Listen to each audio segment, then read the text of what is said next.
Hello বন্ধুরা, তোমাদের সবাইকে আবার শিখবো ট্যালিতে স্বাগত জানাচ্ছি। আজকে আমরা গুটি গুটি পায়ে চলে এসেছি কোশ্চেন নাম্বার 11-এ। কোশ্চেন নাম্বার 11-এ প্রথম যে ট্রানজ্যাকশন সেটাতে আমরা যেটা দেখতে পাচ্ছি, goods costing of ₹4,000 distributed as sample.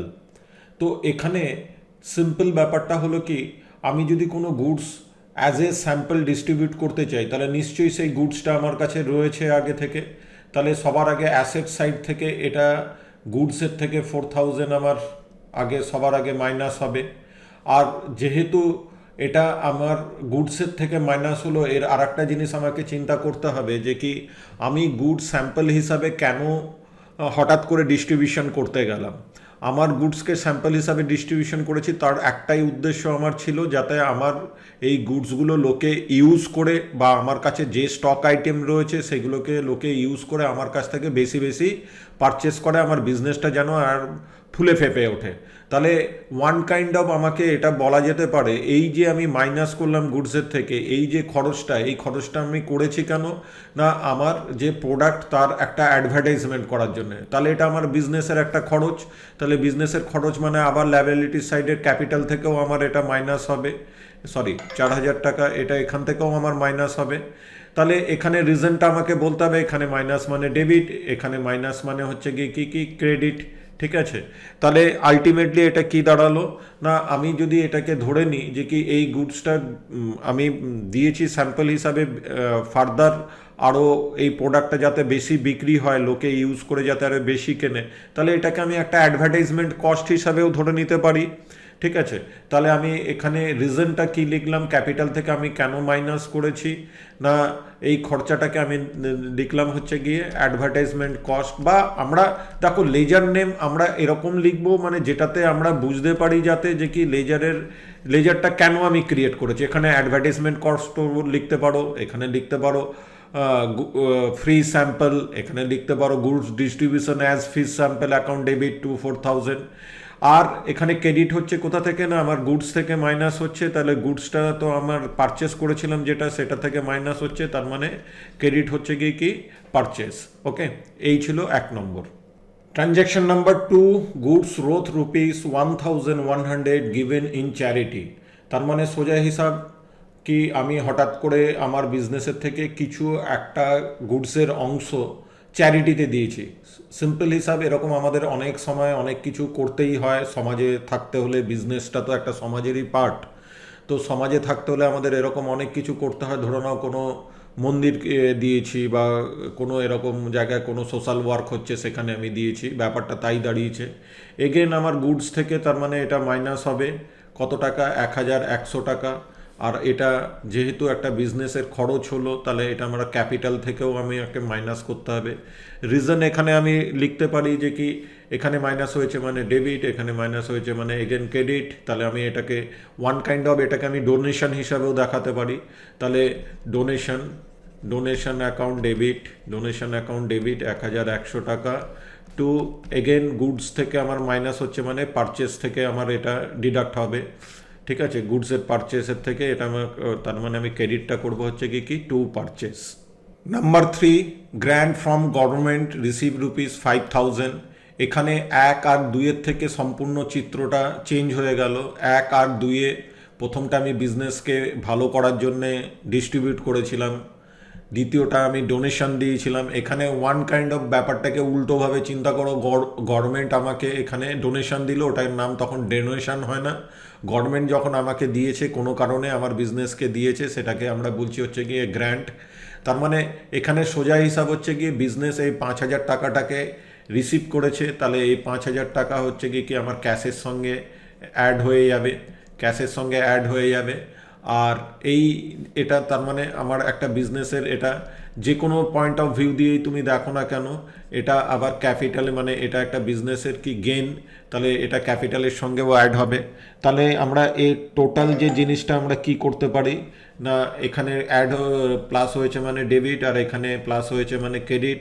তাহলে আমরা এখানে যে জিনিসটা করব, ক্যাশ অ্যাকাউন্ট ডেবিট কত না 5,000 টাকা টু গ্র্যান্ট ফ্রম গভর্নমেন্ট বা লাইক দ্যাট, এরকম যা হোক একটা গভর্নমেন্ট গ্র্যান্ট যা হোক একটা তোমরা লিখে রাখো।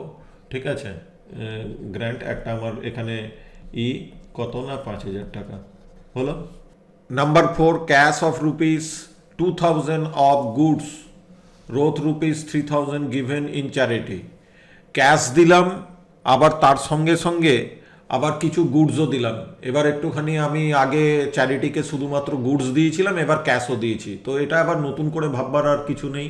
তাহলে ক্যাশ থেকে মাইনাস হবে হচ্ছে কি 2,000 টাকা, আর এখানে গুডসের থেকে মাইনাস হবে হচ্ছে কি 3,100 টাকা।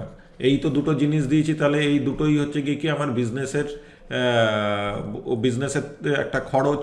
তাহলে সেটা আবার ক্যাপিটালকে তার রেসপন্সিবিলিটি নিতে হবে, টোটাল 5,100 টাকার রেসপন্সিবিলিটি নিতে হবে। এখানে মাইনাস মানে ডেবিট, এই দুটো ক্রেডিট ক্রেডিট, এই তো হবে গিয়ে আলটিমেটলি ব্যাপার। তাহলে এখানে চ্যারিটিকে দিয়েছি, আবার এটাকে আমি লিখতে পারি donation account debit. Donation account debit কত 5,100 টাকা, টু ক্যাশ দাঁড়িয়ে গেল 2,000 টাকা, আর টু পারচেস গুডসের থেকে মাইনাস হয়েছে, অর্থাৎ আমরা পারচেসের পার্ট থেকে জিনিসটা বেরিয়ে গেছে, to purchase. Number 5, bill of rupees 4,000 collected from debtors. ব্যাপারটা তোমাদের অনেকের কাছে এরকম মনে হচ্ছে যে কি ডেপ্টার্সের কাছ থেকে ক্যাশ পেয়েছি, কিন্তু এখানটায় ওই ছোট্ট একটা ডিফারেন্স, এর বেশি এটাকে নিয়ে বেশি লম্বাভাবে চিন্তা করতে হবে না। আমরা এখানে ডেপ্টার্স মানে হচ্ছে কি যার কাছ থেকে আমরা টাকা পাই, তাহলে ডেপ্টার্স আমাদেরকে কি জিনিস দিতে পারে। ডেপ্টার্স আমাদেরকে যে জিনিসগুলো দিতে পারে সেটা হচ্ছে কি 1 নম্বর ক্যাশ দিতে পারে, দ্বিতীয় নম্বর যে কোনো ব্যাংকের চেক দিতে পারে, হ্যাঁ, যেটা আমার ব্যাংকে গিয়ে ডেবিট হবে। আর আদারওয়াইজ এখানে যে জিনিসটা দেখানো হয়েছে এটাকে বলা হয় হচ্ছে কি বিল বলা হচ্ছে। বিল মানে বিল অফ এক্সচেঞ্জ বলে একটা পার্ট রয়েছে, বিল অফ এক্সচেঞ্জ, ঠিক আছে। এবার এই বিল অফ এক্সচেঞ্জ জিনিসটা কি সিম্পল, এই দুটোর একটা সাবস্টিটিউট ধরে নাও, যেটা ডেপ্টার্স আমাকে লিখে দিয়েছে যে কি এই টাকাটা তুমি একটা ব্যাপারটাকে এর সঙ্গে কম্পেয়ার করা যেতে পারে। বিল অফ এক্সচেঞ্জ মানে হচ্ছে কি ধরে নাও তোমার কাছে একটা হয়তো কোনো কোম্পানির একটা কোনো অফার পেয়েছিলে, কোনো জায়গায় গার্মেন্টস কিনতে গিয়েছিলে, সে একটা 500 টাকার একটা কাগজ তোমাকে দিয়েছে, বলেছে যে কি নেক্সট যখন তুমি পারচেস করবে তখন এই 500 টাকা তুমি রিডিম করতে পারবে, মানে এই 500 টাকা তোমাকে দিতে হবে না। তাহলে তুমি নেক্সট যখন পারচেস করতে গেলে 3,000 টাকার তোমার বিল হলো, ক্যাশ দিলে হচ্ছে কি কত 2,500 টাকা, হ্যাঁ, মাইনাস হলো আর ওই কুপনটা এখানে দিয়ে দিলে 500 টাকা। তাহলে এই যে এখানে যে আগের যে 500 টাকার কুপনটা, এটাই তোমার one kind of bill of exchange হিসাবে তোমার ব্যবহৃত হলো, মানে যার পাওয়ার অনেকটা ক্যাশের মতন ব্যাংকের, অনেকটা ক্যাশের মতন ব্যাংকের মতন না, পুরোপুরি ক্যাশ বা ব্যাংকের মতন, তবে একটা সীমিত জায়গার মধ্যে এটা ডিল হয়, যে কি এইটুকু জায়গার মধ্যে কি যারা যারা এটা চেনে।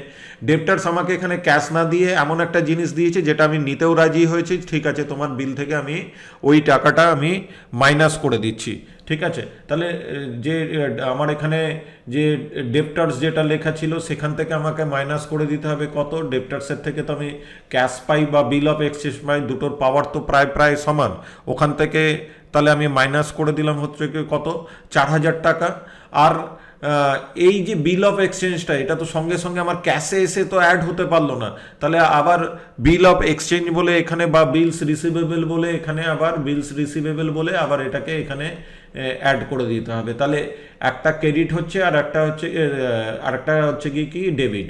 তাহলে আলটিমেটলি এর জার্নালটা দাঁড়াবে যে কি বিলস রিসিভেবল অ্যাকাউন্ট ডেবিট, বিলস রিসিভেবল অ্যাকাউন্ট ডেবিট কত না 4,000 টাকা, টু এখানে যে ডেপ্টার্স তার নাম এখানে আমরা লিখবো, বা আপাতত আমি এখানে ডেপ্টার্সই লিখে দিচ্ছি, ক্রেডিট হবে হচ্ছে কি ডেপ্টার্স। 7 নম্বরে যেটা আমরা দেখতে পাচ্ছি বিল of rupees 4,000 discounted from bank at rupees 2%। তো এখানে আমরা 5 নম্বরে একটা ডেপ্টার্সের কাছ থেকে এরকম বিল অফ এক্সচেঞ্জ, যেটা একটা সাদা কাগজে লেখা জিনিস, মানে যেটা নিয়ে গিয়ে যে কোনো জায়গায় দিলে চলবে না, কিছু পার্টিকুলার জায়গায় গিয়ে দিলেই ওর ভ্যালুটাকে আমি রিডিম করতে পারবো। তো এখানে যেটা বলছে যে কি এই যে 4,000 টাকাটা আমি নিয়ে গিয়ে সবার শেষে দিয়েছি কোনখানে না ব্যাংকে, ঠিক আছে। কিন্তু ব্যাংক এখান থেকে একটা কি কাজ করেছে না, এখান থেকে ব্যাংক একটা 2% ডিসকাউন্ট কেটে নিয়েছে, মানে আমাকে পুরোপুরি 4,000 টাকা দেয়নি। মানে সোজা হিসাব ব্যাপারটাকে খুব সিম্পলভাবে যদি আমি ধরি, 5 নম্বরে যে ঘটনা ঘটেছিল, আমার কাছে যে বিল অফ এক্সচেঞ্জটা এসছিল সেটা ব্যাংকে নিয়ে গেলে ব্যাংক আমাকে 4,000 টাকা দিয়ে দেওয়ার কথা ছিল। ব্যাংক আমাকে 4,000 টাকা দিয়ে দিত, তো আমি ব্যাংকে 4,000 টাকা লিখে ফেলতাম। কিন্তু এখানে ব্যাংকে আমি এটাকে একদম পজিশনে লিখি 4,000 টাকা লিখে ফেলতাম, কিন্তু ব্যাংক আমাকে 4,000 টাকা দিল না। ব্যাংক আমাকে 4,000 টাকা দেওয়ার জায়গায় এর 2% কেটে নিল। এর 2% কেটে নেওয়া মানে 80 টাকা কেটে নিল। তাহলে আমাকে ব্যাংক দিল কত না, ব্যাংক আমাকে দিল হচ্ছে কি 3,920 টাকা আমাকে ব্যাংক দিল। তাহলে এই 80 টাকাটা এগেন হচ্ছে কি আমার একটা বিজনেসের খরচ হিসাবে আমাকে দেখাতে হবে, কারণ এটা তো আমার তো আগে থেকে জানা ছিল না যে কি এই খরচটা আমার হবে। ঠিক আছে, তাহলে এখানে যে জিনিসটা এসে দাঁড়াচ্ছে যে কি এখানে আমাকে মাথায় রাখতে হবে, এটা তো তোমাদেরকে বোঝানোর জন্য 3,920 টাকা এখানে লিখলাম, কিন্তু আমাকে এখানে যে জিনিসটা দেখাতে হবে সেটা হচ্ছে কি বিলস রিসিভেবলে আমার 4,000 টাকা যেটা ছিল ওটা আমার কাছে আর থাকলো না, ওটা ব্যাংকে নিয়ে গিয়ে আমি দিলাম। ব্যাংক আমাকে 3,920 টাকা দিল। আর গিয়ে যে জিনিসটা দাঁড়ালো যে কি এই যে 80 টাকা যে আমাকে দিল না, তাহলে সেই 80 টাকাটা আমার বিজনেসের একটা লস হলো বা বিজনেসের একটা খরচ হলো। তো এটা আবার ক্যাপিটাল অবধি যাবে, তার মানে এখান থেকে এটা ক্যাপিটালকে রেসপন্সিবিলিটি নিতে হবে যে কি এই 80 টাকা আমি আর পেলাম না। তাহলে ক্যাপিটালে 80 টাকা অবধি মাইনাস করছি, মানে এটা মাইনাস হচ্ছে মানে এটা ডেবিট হবে, আর এখানে এটাও ডেবিট হবে, আর এখানে এটা গিয়ে অ্যাসেট সাইডে এটা ক্রেডিট হবে। তাহলে সবার আগে এই 80 টাকাটা আমার কি কারণে চলে গেল সেটা লিখে দিই না, এটা একটা ডিসকাউন্টে আমার এই 80 টাকা চলে গেছে, মানে আমাকে ব্যাংক এই টাকাটা দেয়নি, বা ধরে নাও ব্যাংকের প্রসেসিং ফিস হিসাবেও এটাকে ধরে নিতে পারো যে কি ব্যাংক প্রসেসিং ফিস হিসাবে 80 টাকা কেটে নিয়েছে, তখন এখানে ডিসকাউন্ট না লিখে ব্যাংক প্রসেসিং ফিস 80 টাকা লিখতেই পারো। ঠিক আছে, আর আমি আমার ব্যাংকে কত টাকা গিয়ে জমা পড়লো না, ব্যাংকে জমা পড়লো হচ্ছে গিয়ে 3,920 টাকা। আর আমার বিলস রিসিভেবল যেটা ছিল সেই বিলস রিসিভেবলটা টোটালি আমার এখানে ক্রেডিট হয়ে যাবে, দ্যাট ইজ 4,000 টাকা। তো এই দুটো অ্যাকাউন্ট ডেবিট, আর এটা হচ্ছে গিয়ে কি ক্রেডিট। নাম্বার 8-এ আমরা যেটাতে দেখতে পাচ্ছি সেটা হচ্ছে গিয়ে বিলস অফ ₹6,000 এন্ডোর্স টু মনো। এখানে 6,000 টাকা, তার মানে নিশ্চয়ই এখানে আমি মনুকে কত টাকা এন্ডোর্স, কথাটার অর্থ হচ্ছে কি অনুমোদন করা বা কাউকে দেওয়া বা এই ব্যাপারটা আর কি।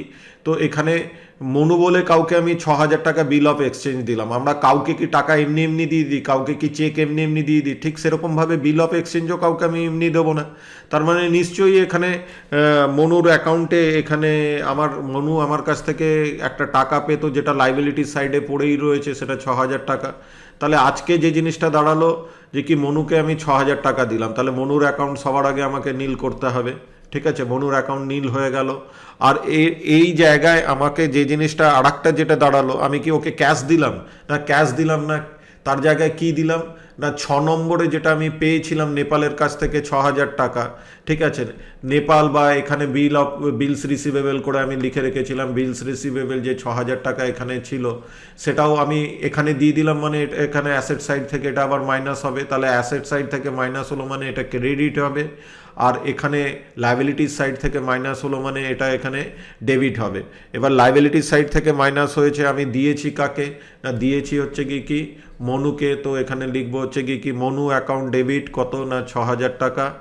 আর আমার এখান থেকে বেরিয়ে গেল কোনটা না 1 নেপাল অ্যাকাউন্ট করে যদি লিখে রাখি তো নেপাল এখানে লিখবো, বা বিলস রিসিভেবল যেটা আমার কাছে ছিল সেটাকে আমি ইউজ করেছি বলে এখানে বিলস রিসিভেবলটা 6,000 টাকা করে দিলাম। তাহলে আমি মনুকে ক্যাশ দেওয়ার জায়গায় কি করলাম না, মনুকে আরেকটা বিল অফ এক্সচেঞ্জ দিয়ে দিলাম যেটা আমার অ্যাসেট হিসাবে অ্যাসেটের দিকে দেখানো ছিল।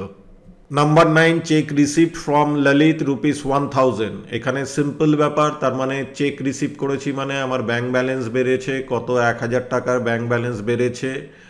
আর চেকটা আমাকে দিয়েছে কে না, চেকটা দিয়েছে হচ্ছে কি এখানে মনু।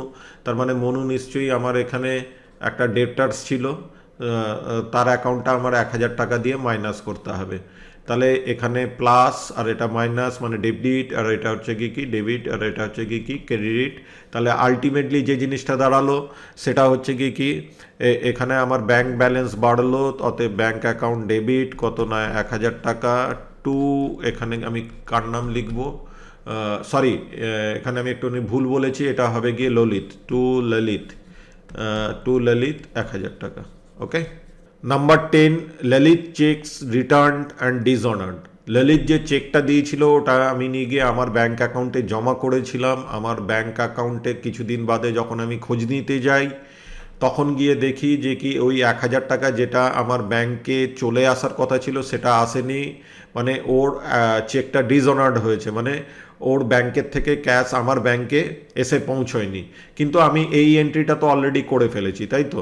আমি এখানে আমার দেখিয়ে দিয়েছি ব্যাংকে ক্যাশ এসছে, কারণ চেক কারোর সঙ্গে পাওয়ার সঙ্গে সঙ্গে তো আর বোঝা যায় না যে কি তারটা ডিসঅনার্ড হবে না তারটা ক্লিয়ার হবে।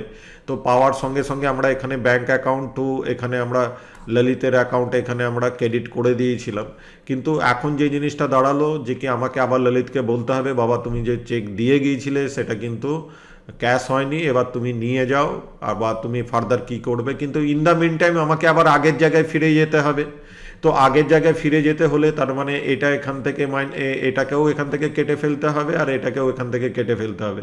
এই দুটোকে কেটে ফেলতে হলে এটাকে প্লাস করেছিলাম মাইনাস করতে হবে, আর এটাকে মাইনাস করেছিলাম এটাকে প্লাস করতে হবে। তার মানে সিম্পল ব্যাপারটা যেটা যে কি এই এন্ট্রির উল্টো এন্ট্রি হবে এখানে, ললিত অ্যাকাউন্ট ডেবিট করে 1000 টাকা টু আবার ব্যাংকে করে দিতে হবে না ব্যাংক 1000 টাকা।